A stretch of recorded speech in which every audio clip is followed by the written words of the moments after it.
إذا متابعينا الكرام في هذا الفيديو غادي نشوفوا أين وصلت الأوضاع في إيران وعلاقة ما يحدث في إيران بزريبة الجزائر واحتمال أن يحدث في زريبة الجزائر ما يحدث الآن في إيران.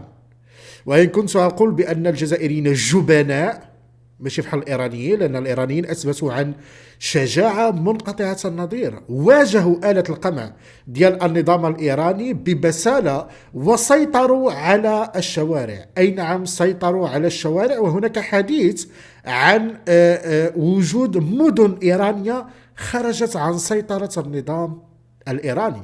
بل الأكثر من ذلك متابعينا الكرام، هناك كذلك حديث كما تشاهدون الآن أمامكم على الشاشة عن ظهور المقاومة الإيرانية، عن ظهور المقاومة الإيرانية. الفيديو اللي كيبان الآن أمامكم على الشاشة، مع الأسف أنا ما غاديش نقدر نبين لكم كل شيء، لكن هذا الفيديو متابعينا الكرام يمكن لكم تلقاوه في مواقع التواصل الاجتماعي خصوصا في منصة إكس، يبين لحظة اغتيال أحد القيادات ديال الشرطة الإيرانية من طرف ما يسمى بالقيادة أو عفوا المقاومة الإيرانية، التي يبدو أنها مسلحة ويبدو أنها بدأت تنفذ في عمليات ضد النظام الإيراني، بداية باستهداف القيادة ديال الشرطة في إيران.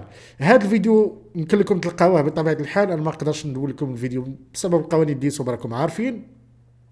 الحدث وقع جنوب إيران.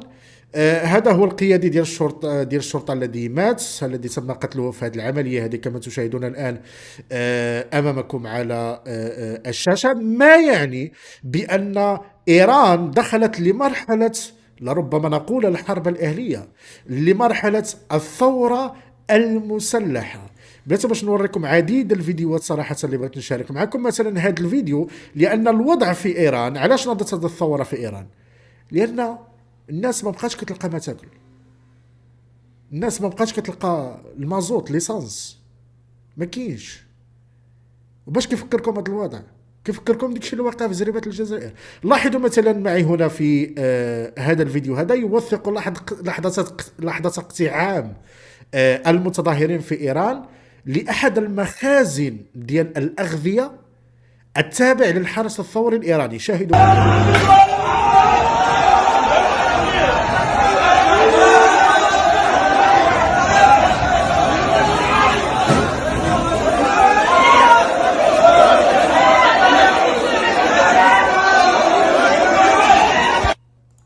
اللي لقى شي حاجه كيهزها، اللي لقى شي حاجه كيهزها، ما علينا. ها انتم هنا غتلقاهم